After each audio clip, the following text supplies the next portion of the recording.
রাজার ঘরে ছোট রানী এলো পদ্মাবতী, রানী পদ্মাবতী। রাজার আরো 6টি রানীর ছিল না সন্তান, পদ্মাবতীর কোলালোতে মিলল সমাধান।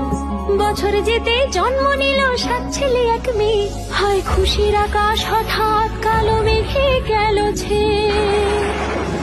হিংসেতে যায় জ্বলে পুড়ে বাকি 6টি রানী, যুক্তি করে ঘটায় ওরা 7 কুমারের হানি। সুযোগ মতো 7 ছেলেকে মাটিতে দেয় পুঁতে, বাঁচে একা পারুল, ওরা পায় না তাকে ছুতে।